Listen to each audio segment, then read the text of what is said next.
Welcome to the social roundup with Sala right here on Relax Radio. We are back with something that is important, something that needs to be addressed, and we need to be doing something about it, which is domestic violence during lockdown. Now, if you are someone with some sort of experience, you are someone who has something to share with us, you want to tell us about your experience as well, do comment on our Facebook, Instagram, TikTok, Twitch, as well as YouTube. Tune in with us and tell us what do you think about these topics as well, right? Now, even if you simply have something that you want to talk about, you want us to talk about, do comment. We'd love to give you the content that you are looking for as well, right here on Relax Radio.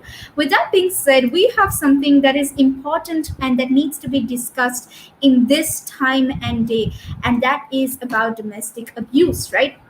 Now, if you take domestic abuse, we see sometimes we do not know exactly what it means. So we tend to give it definitions in our head. Now, we need to know what domestic abuse is before we talk about it, before we do something about it, right? Now, according to Women's Aid, domestic abuse is given a definition so that people can understand what it really means, right? It is an incident or pattern of incidents of controlling, coercive, threatening, degrading, and violent behavior, right? And this could include sexual violence, and sometimes, in most cases, it is by a partner or an ex-partner, but also by a family member or a carer, right?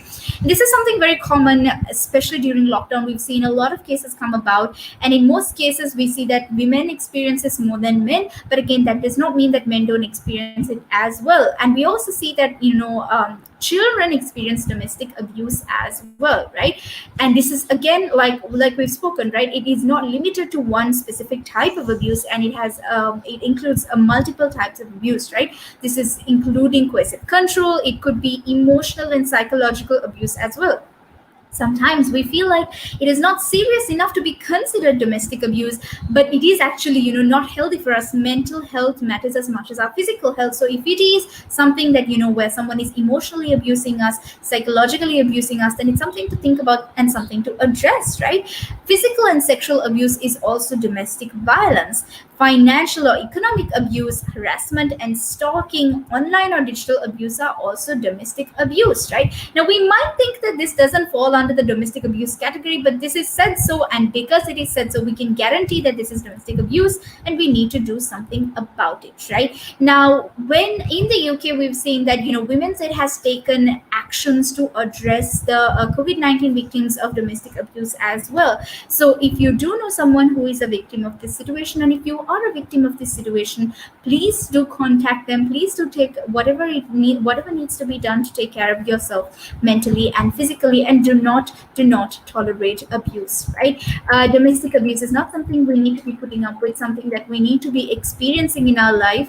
It is something, ultimately our home is a place when we need to be feeling safe, right? So if we're not feeling safe at home, then it's something that we need to seriously think about and address. So if you do feel like you are a victim, then do what it takes to take care of yourself, right? Now, warning signs of abuse include withdrawing from others and making excuses not to see friends or family. Now, this doesn't always mean, directly meeting, especially during lockdown, right? This could also mean virtually not talking to your family members or your friends, right? This could also mean that the abuser is becoming controlling with them because they do not want anyone to get to know that they are subjecting the victim to domestic abuse, right?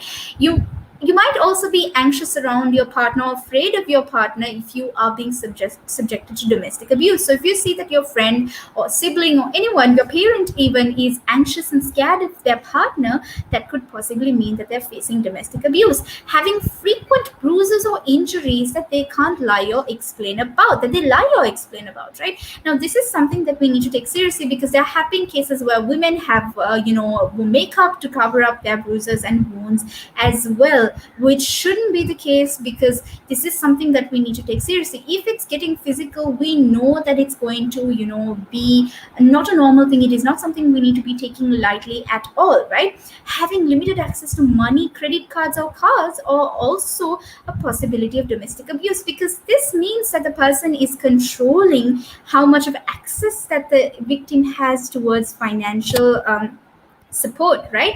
Not having money or credit cards or a car could mean that this person doesn't want the victim to escape, right? And that the controller, or rather the person who is domestically abusing the victim, is trying to control their life, right? Showing an extreme change in personality is also a sign of being a victim of domestic abuse. Now, this could mean that, ultimately, with all the negative energy that you are surrounded by, your moods can change. You can become someone who is suppressing and, suppressing their emotions, and not talkative or not energetic or bubbly, or, in general, not a happy person, right? Could be a gloomy person, right? Getting frequent calls from their significant other is also something that you need to think about, because a controller ultimately is trying to be in control of what the victim is doing, which means that they will take calls, they will call them up and check whether, they are doing, they are telling the other person that they're hanging out with about, being domestically abused. So it's something that we need to take very, very seriously, right? Having a partner who has a temper, easily jealous, and very possessive are also signs of someone being domestically abused. Why is this the case? Because if you really think about it, why would someone domestically abuse their partner, right? This could possibly mean that they have anger management issues. This could mean that they're mentally not stable, or they're possessive and jealous of the other people that their partner hangs out with, and so they become so controlling of their life. And this is something that is really toxic. This is not something that needs to be tolerated. And if you're someone who hasn't moved in with your partner, you're early in the relationship, and you see extreme possessive or jealousy symptoms of jealousy, extreme possessiveness, or temper, anger management issues, you need to think about whether you want a future with this partner or not, because it could mean that this partner is going to be unhealthy for you. Why does it matter that we pick a healthy partner for us? Because ultimately we're going to be living with this person, and if this person isn't going to be taking care of you and healthy towards you, then it's definitely not something that you want to be putting up with, right? And it's not something that you want. Ultimately, you don't want to be facing domestic abuse, right? And if you see this person just in clothing that covers them up, long sleeve t-shirts in summer is something for you to think about, because this could possibly mean that this person is hiding bruises from you. This could mean that this person is hiding the fact that they're exposed, they're, subjected to domestic abuse as well, right? So let's just keep this in mind, and let's also keep in mind that it's not just something that is physical, it's verbal, it's sexual, it's emotional, and it's also financial abuse that could possibly be taking, right? With that being said, we will be continuing this discussion, especially this discussion that needs to be had in this day and time. And while we keep that in mind, let's just go for a small break and be back on the social roundup with Sala right here. One of the easiest ways to increase your net worth is to ensure that you have higher cash flows. And one of the easiest ways to do that is to not buy things on hire purchase, not buy things over months and months because you can't afford them now, but you want it. It's kind of that delayed gratification. Rather than buy that couch, that car, that stereo, that computer, whatever item, and pay it off over 12, 24, 36 months at an interest rate, rather invest that money, make do with what you've got, and then after 12, 24, 36 months, take the money that you've now invested and buy that good. An asset could be anything that appreciates or reduces a tax bill. So it could still be a liability, but it reduces their tax bill. And I'm not going to go into the technicalities because that's out of our remit here. However, for our use or our purpose, what we are talking for the listeners here is I would put this definition of an asset forward. An asset is anything that increases your income. Anything. Now, there's a lot of conversation around who pays more taxes, if it is the rich or if it is the poor, right? When you are basically going out during a day, if you go to a restaurant, you have to pay taxes there. If you buy a car, you have to pay taxes there. So why is it even a conversation that, the rich pay less taxes or the poor pay more taxes? Why is it a conversation like that? Because it's true, the rich generally pay less tax. A rich person walks into a Tesco's or a Sainsbury's, they're not going to get a different bill than another person, right? They're still going to pay the same VAT on those goods. They're still going to pay the same thing. So that's all the same. However, the differences come in in if you can pay yourself from your own company, you can structure it in a way that you pay less income tax through paying a bit of salary, paying dividends, and so forth, and then also deferring income. Also, your pension payments or contributions can be different. So that increases your tax sort of gap, if that, if you want to use it that way. Where a PAYE person just gets paid salary and bonus.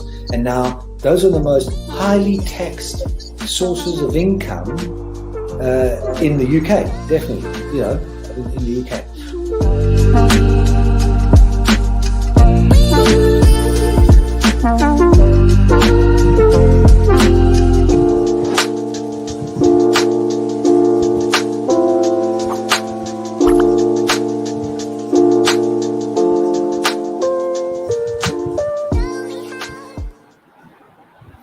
Welcome back to the Social Roundup with Sala right here on Relaks Radio. We've been having some interesting discussions and we're always here for you 24/7, giving you content that you are going to absolutely love.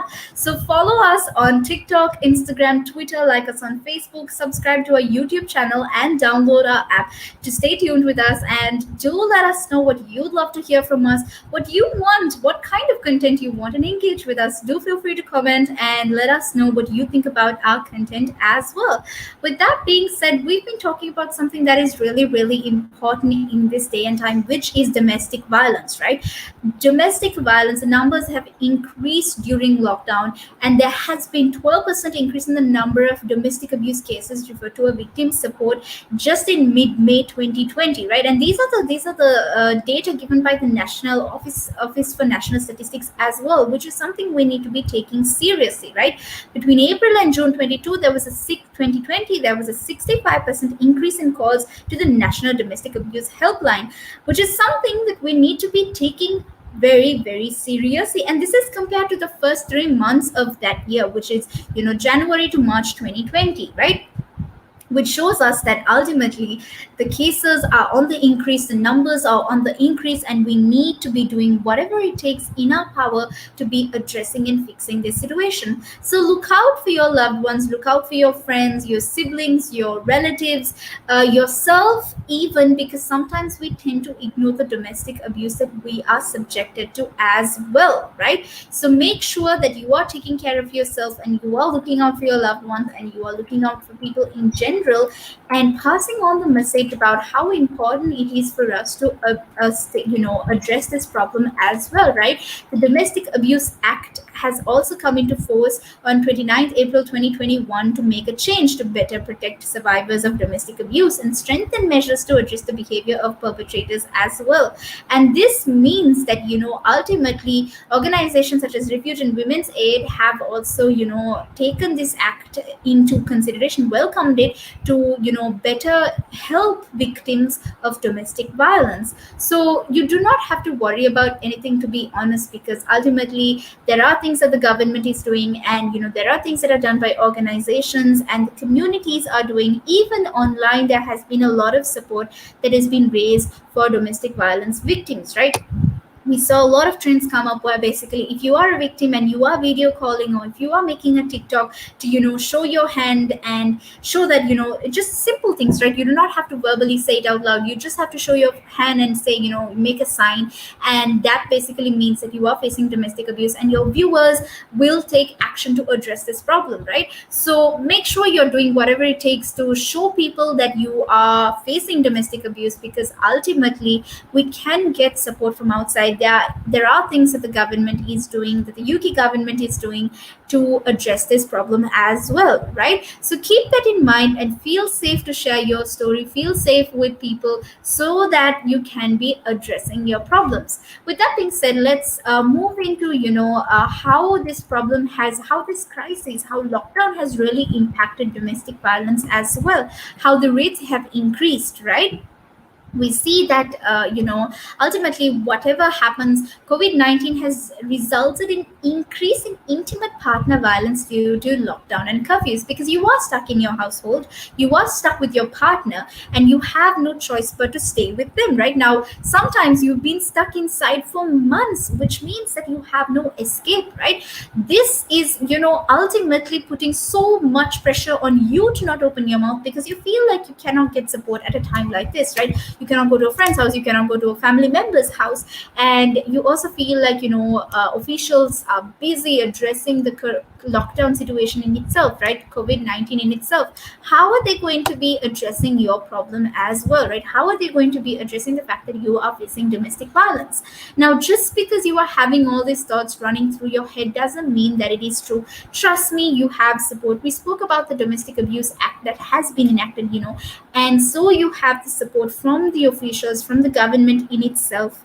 And so feel free to open up and talk about your problem. Tell them how you feel. Right now, I was watching a video a couple of days ago about how a girl, calls up the police, and she says, I need to make an order, I need to order pizza, right? And the police officer is like, ma'am, are you serious? Are you kidding? You're ordering pizza, you're calling the police, right? And she's like, no, I'm serious, I need to order a pizza, right? And the police officer kind of gets the hint, well, look, this girl is calling and she's very persistent on getting a pizza, but she doesn't sound right? She's like, no, I'm trying to order pizza, so yeah, can you please take my order? And she starts giving her address. Then the police officer realizes, what, maybe there is a situation at her house, which is why she's calling the police, and she's pretending to order pizza, because the obviously whoever is keeping her back at home and whoever is abusing her is definitely, going to harm her, going to hurt her if she were to call the police and say, look, someone is hurting me, right? So instead, she says that she's ordering pizza, and the police officer sends over the police to her house, and they're able to save her from the abuser, right? So these are options that are available for you as well. These are things that you can think about. It doesn't necessarily mean that you have to call up someone and tell them, look, I'm being abused, because we know that it's not ultimately safe to say that when there is an abuser in the house who's constantly watching you, controlling your life, controlling every move of yours, right? So do be very, very careful, right? Another thing is that ultimately, due to restrictions on movement, you are also scared that you yourself cannot escape, right? You yourself will get caught to the controller, the abuser, when trying to escape. And this ultimately will mean that, if you were to leave the house, one is that within the household, when you're trying to escape, the controller will do whatever it takes to stop you. And number two is that, when you are to leave the house, what happens is that, outside, you have the police hold you accountable for, breaking lockdown or curfew rules, right? So please don't be scared about that, because that is something that, you need to worry about after that. So when you do step out, do tell the police officer what you are facing at home, and they will give you that support. They will make sure that you feel safe, and that, ultimately you are taken care of, right? So don't worry about that as well, right? And if you do see red flags, like we spoke about this in your relationship with your intimate partner, do be very, very careful, and understand that no one would hurt anyone if they were to love them, right? Hurting someone doesn't mean that you love them. In fact, it means that they are possessive, that they are not okay mentally, they're not mentally fit or ready to have someone in their life, and to have that healthy relationship with someone as well, right? Something we need to keep in mind is that ultimately abusers want control, right? A frequently missed red flag is the attempt to control another person's life, with where they go, who they hang out with, or who they speak to, or even with things like what they spend money on, how much of freedom they have. Things like this could be a concern, and you need to be very careful. Someone becoming possessive, controlling, and jealous of your life, of who you are with, is a problem, right? And if they have become abusive physically and mentally, emotionally, make sure that you are taking whatever it takes to get rid of this person from your life, right? And this could simply mean that, there would be subtle hints of them, showing up at random places where you are hanging out with someone, and watching you, stalking you when you are with other people. These are all symptoms of someone being controlling over your life. You do not want to be with a partner who is that controlling over your life, because this could ultimately mean in the future that they would be super controlling and become abusive as well, right? these actions indirectly communicate that the partner can show up at any time, giving the sense that they are omnipresent, right? Which means that they're constantly watching you and that they're constantly in control of what you do, which is not healthy at all, right? So make sure that you are looking out for the signs, looking out for signs in your partner of them being an abuser who is controlling as well, right? So make sure you do that. Another thing is that, ultimately isolation is also very dangerous, right? During these times it is very hard, it is absolutely hard for us to get support from outside, because we are stuck at home, because we are stuck with this person. And sometimes even when you are by yourself at home, when you don't have access to your phone, when they do not give you access to your phones or any devices, or you're simply by yourself, right? That could really really be bad for you, because that is also meaning that this person is isolating you simply to make you more of a victim. The chances of you being a victim are higher because you are alone, because you are losing more and more control, right? Abusive people do what they can to isolate the one who is being abused, and this is because of how vulnerable you become in that situation, right?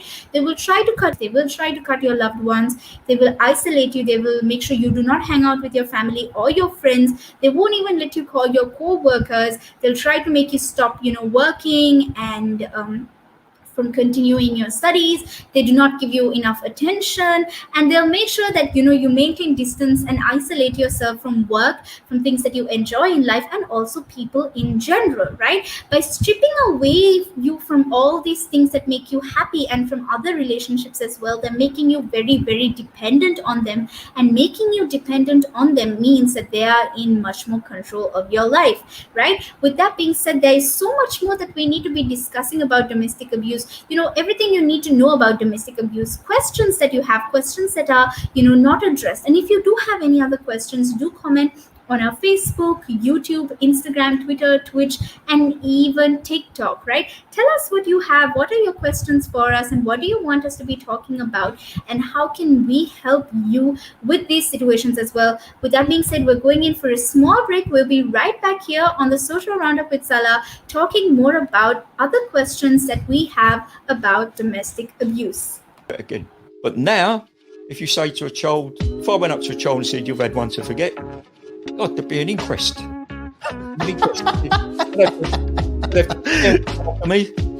why did you reject my son? Oh, I haven't rejected your son. I want to talk about, how the generation gap, how much has changed, especially when you check the youth nowadays in comparison, to people back in the day. I'd say when I was younger, it was more disciplined. Not now. In comparison to now. Not at all. Not now. The way things are nowadays, the younger generation, you seem that they can't accept the word no, if that makes sense. They can't accept rejection, essentially, is all you're trying to say. Yeah, they can't accept the word no. So if you, how did I do? Well, you didn't do very well. And they get upset, And when I was a youngster, my father used to say to me, because I used to be sport mad when I was very young. Well, I still am sport mad, but like participating in different sports. And if I had a bad game, for example, he'd say to me, you had one to forget. That's it. Your dad sounds like a smart guy. I mean, yeah, that's the real fact of the matter, yeah. He'd say to me, you had one to forget. Get over it. And that was it. So I dust myself down and do it again. But now, if you say to a child, if I went up to a child and said, you've had one to forget, God, there'd be an inquest. Me, why did you reject my son? Oh, I haven't rejected your son. Or daughter. I've just told them that they need to buck their ideas up. That's the truth right there. I mean, if you think about it, if you check the generations, like right now in the US as well, I've seen a lot of these things as well. In the UK, you get medals for participation. But what's the point? What are you trying to? Yeah, what's the point? Either you win or you lose. People are so afraid to put that whole notion of losing. When it comes to right now, the generation gap is just crazy. How much a lot has changed. Social media has taken control of our lives, and we don't even realize it anymore. We're crippled because of it. That's absolutely right, Nick. Because, as you said, Nowadays it seems that you get rewarded for failure. For the life of me, Nick, I can't get my head around that. Perhaps I'm just getting old and morbid, I don't know. I just can't get my head around how you could be rewarded for failure.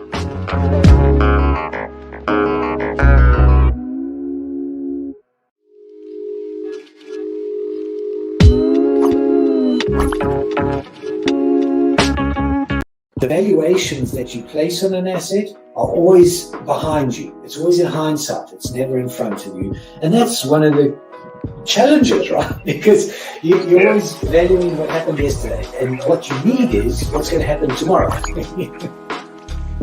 What am I saving or investing for? Why am I doing it? When will I need the money? And how much money do I need? Yeah.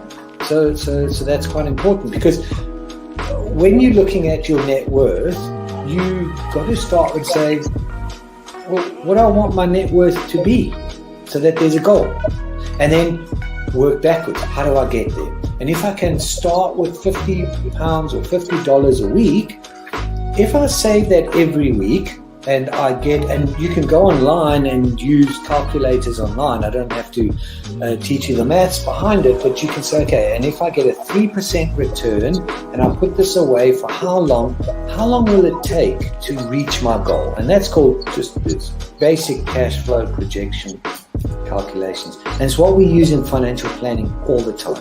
What we say to clients is we say, okay, what is your goal? What is your objective? Where do you want to go to? And we discuss that in a lot of detail and over most of the meeting.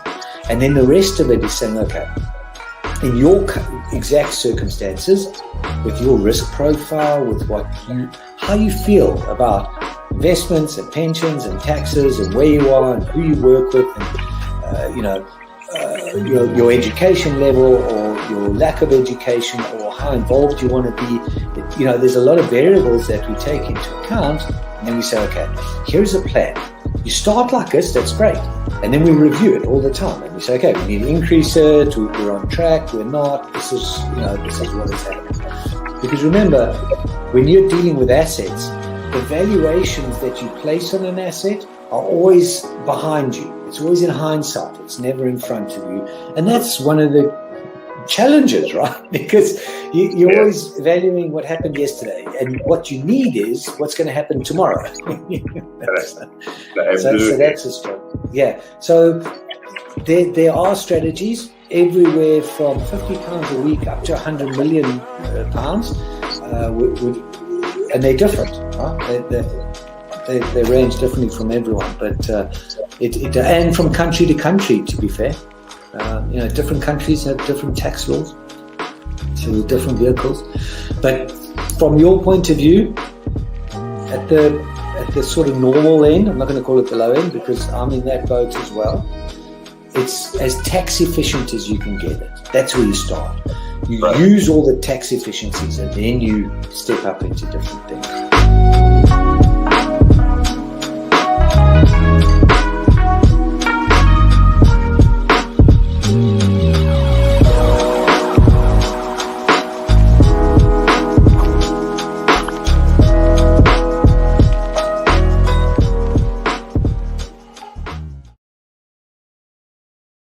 Welcome back to the Social Roundup with Sala, right here on Relaks Radio. We are here to give you content ranging from entertainment, sports, social issues, current affairs, to business, to self-love, to much more, right? And if there's anything that you are looking for, something that you want us to talk about, do feel free to comment and let us know. And meanwhile, also engage in these conversations with us, because we'd love to have your input here, right here on Relaks Radio as well. Now, we've been talking about something that is really important, which is domestic violence, because this is something that is becoming a pressing issue during lockdown as well, right? We spoke about what could be possible signs of someone who is a victim of domestic abuse, but we also spoke about what this abuser could possibly be putting you through as well, right? So on that note, we also have a couple more things that we need to be addressing when it comes to the abuser. of which one is emotional manipulation is sneaky, right?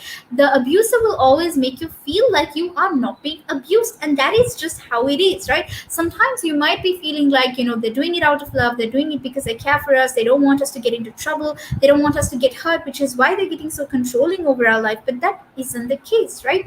You have your freedom, your inherent freedom. Someone who loves you, someone who cares for you would give you that freedom. Understand that you have to use that freedom right? Not all abuses are presently dominating or demanding as well. It could be very subtle, right? They could be kind to you, but while being kind, they could be saying things, or they could be doing things that could be very, very abusive to you, right? Well, some are aggressive and blame their partner for their wrongdoing. Others manipulate them in different ways, right? So we need to understand that not all forms of abuse and manipulation is the common methods that are to be seen out there, right? It is not the same methods. It's not always obvious to the eye. It can be very, very subtle as well, right? Some may behave as though they're sad and insecure, in need of a lot of attention, and so, forcing you to give them that attention as well. So they could guilt trip you into giving them that attention, guilt trip you into attending to them, and cutting everyone else out of your life as well, right? And in most situations, we see a lot of partners give up on their life, give up on other relationships, work that they do, with their studies, with their passions, and then completely focus on this abusive partner who is becoming more and more controlling and abusive over time, right? So we need to be careful of that sort of behavior, because it could be subtle, because it could be them guilt tripping you into doing it as well, right?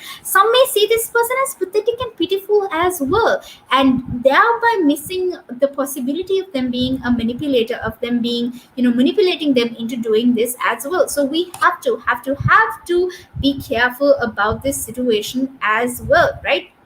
And the truth is, financial manipulation can trap you, right? And when it traps you, it's going to be really hard for you to come out of that situation. It is going to be really hard for you to address the problem at its root cause and get out of it, because you are powerless, to be honest, right? Abusers often try to take control over your money, and that makes it difficult for you to function on your own, to leave the house when you want to buy the things that you want to be buying as well, right?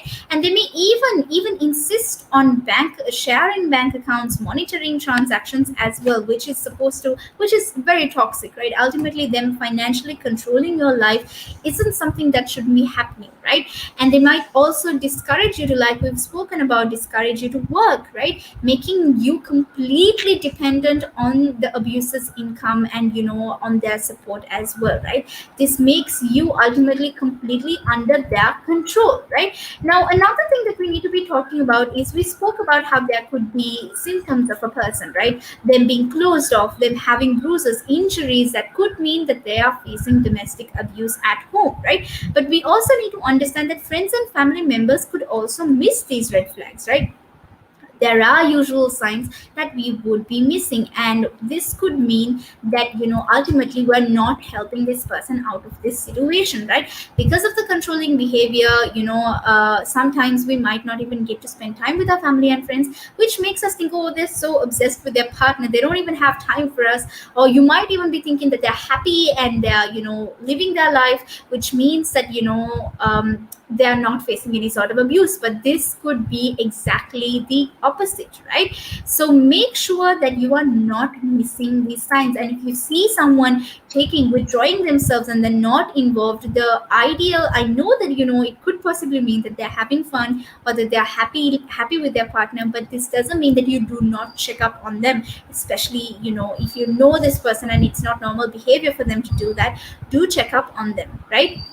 Now, another thing that we need to take into consideration is that leaving is complicated. It's not going to be easy to leave, right? As much as we can say just leave, it's not easy, because this person is controlling emotionally, and sometimes they might make you feel like you cannot do anything if you are by yourself. You might fear going out into the world and working because you haven't worked in so long, and this person has provided you with all the financial support you need.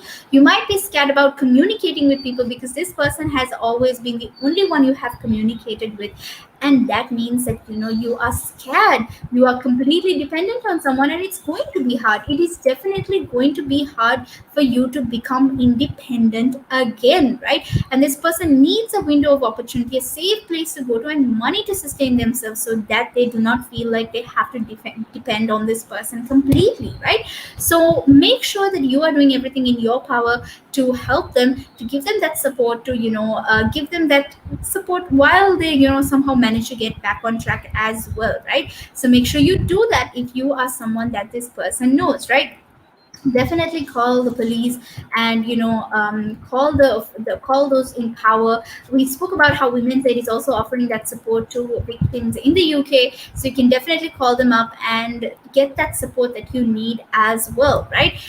Now, there are certain things that we need to be addressing when it comes to questions that we may be having about domestic abuse, because ultimately it's not an easy process, and it is something that we tend to have a lot of doubts about, right? So let's look into some questions that we would possibly have on domestic abuse and what the possible answers to them could be, right? The first thing would definitely be, do people who suffer domestic violence leave? Now, in most situations we would love for them to leave. That is exactly what they should be leaving. But the truth is, a lot of people do not leave. They tolerate that behavior and they stay back, which is very, very, very unhealthy for them, right? And this is not something that we should be okay with. This is not something that we should be putting up with. If someone is staying back at home for financial security, or because simply them saying, look, I love this person and I know that this person is doing it out of love for me, that isn't an excuse. We also have situations in which a partner would stay back at home simply because they're dependent on them, and their child is dependent on this adult as well, right? On their partner as well. Now, as much as that situation is an unescapable situation, unescapable, is that a word? But a situation that you cannot escape from, we need to make sure that we do whatever it takes to take care of ourselves before we sort of put up with that sort of behavior as well, right? So we need to make sure whatever it takes to protect ourselves and our child, because if someone is abusing us, that could possibly mean that they are also comfortable abusing our child, right? Which means we're putting our child in danger as well. We're putting ourselves and our child in danger in the hands of our partner, who is becoming more and more controlling and abusive. So do what it takes to protect yourself as well as your child, and stay away from such situations. Now, as much as it's like I said, even though it's easier said than done, do make sure whatever it takes to get that extra support and help for you to leave as well, right? The next thing is, do victims face blame? Now, this is the truth. Ultimately, what people say is, after they get abused, people say, well, it's your fault you picked that partner, it's your fault that you decided to stay with them, right? And sometimes victims feel like it is their fault. They say they deserve that sort of abuse, they deserve that sort of ill treatment because of some decision they've made, because ultimately the abuser is manipulating them emotionally, manipulating them into believing that what they did was wrong, and because of what they did was wrong, that it's okay to be punishing them, right? For example, we spoke about how the abuser could be saying, I'm feeling lonely, I'm not okay, I need your support right now, I need your attention right now, so stay back, I don't want you to be spending time with other relations, other friends of yours. And this could be making the victim feel like, well, I'm in the wrong, and that is why this person is emotionally abusing me. I haven't been there for them, and that is exactly what I should be doing, right? There are a lot of awes in this sort of situation, right? People feel embarrassed, and they also feel like they just have to deal with it, right? So address these situations. You don't have to worry about these things, these awes, these questions, ifs and maybes you will have in your head. Just take the time to take a breather by yourself and think about this without the abuse. And this is not the case all the time. The abuser is constantly watching you, so try to reach out to someone as soon as you can, as whatever way is possible. Do reach out to someone and see if you can address the situation as well, right?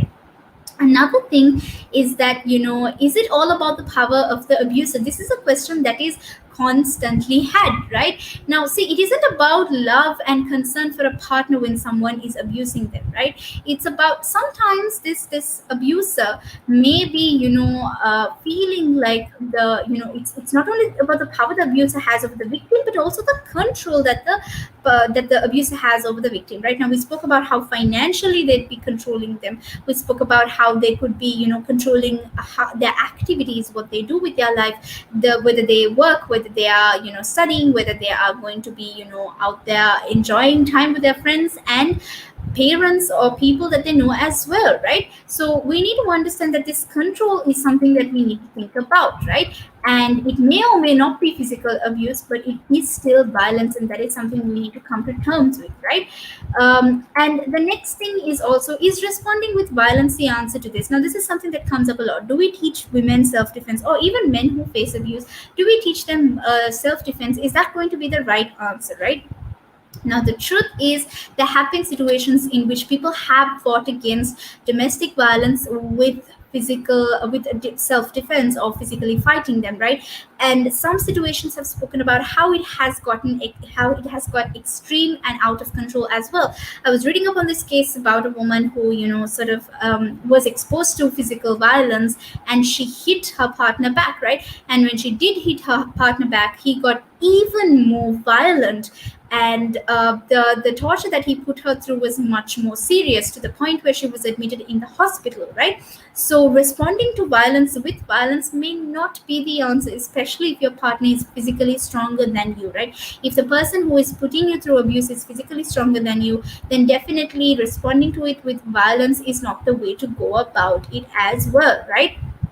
So make sure that you are thinking about, somehow trying to contact someone who could possibly help you, right? Now, another thing that people have asked is, whether we should ask, or whether we should ask someone who has been through abuse, especially if you know them, if they're a friend, if they're a family member, do we ask them, well, are you going through abuse? Do you need something to do, right? Do you need something for us to do as well? Now, number one to it is, you can always make them feel safe around you. You can make them feel safe and listen to what they have to tell you, right? Listen and believe your friend when they tell you that they are being exposed to domestic abuse, right?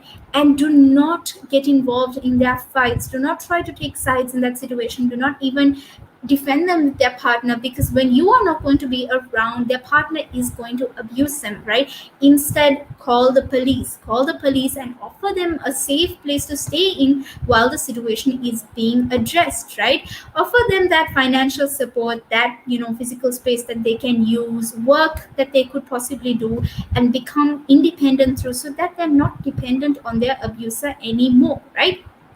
And this could basically mean that they have a safe space, they can come out, they would have that mentality to ultimately step out of this situation as well. That support is what they are looking for, right?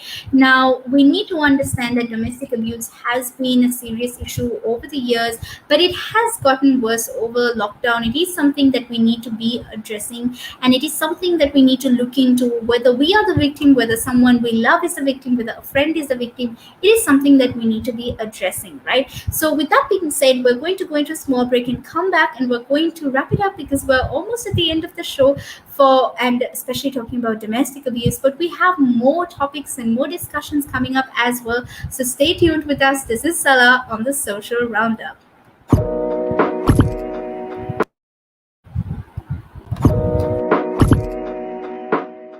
Now, there's a lot of conversation around who pays more taxes, if it is the rich or if it is the poor, right? When you are basically going out and during a day, you go to a restaurant, you have to pay taxes there. If you buy a car, you have to pay taxes there. So why is it even a conversation that the rich pay less taxes, or the poor pay more taxes? Why is it a conversation like that?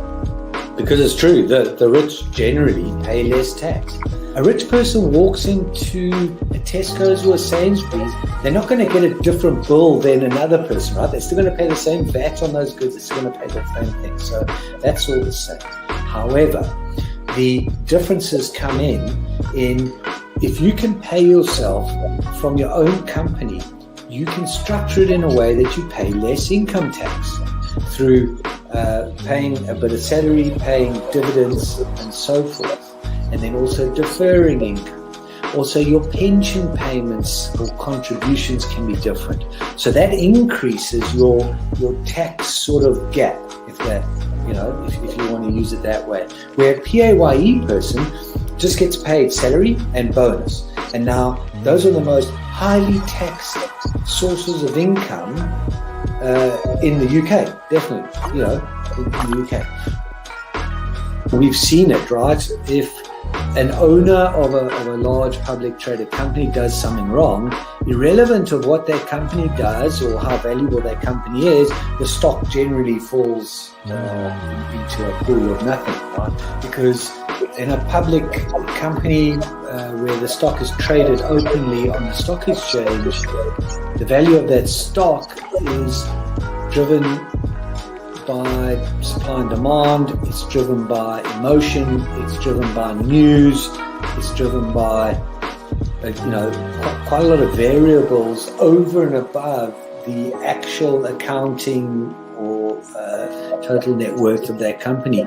I mean, we've seen it, right? If an owner of a large public traded company does something wrong, irrelevant of what that company does or how valuable that company is, the stock generally falls into a pool of nothing, right? And the company may still have value, it may still be doing quite a good things.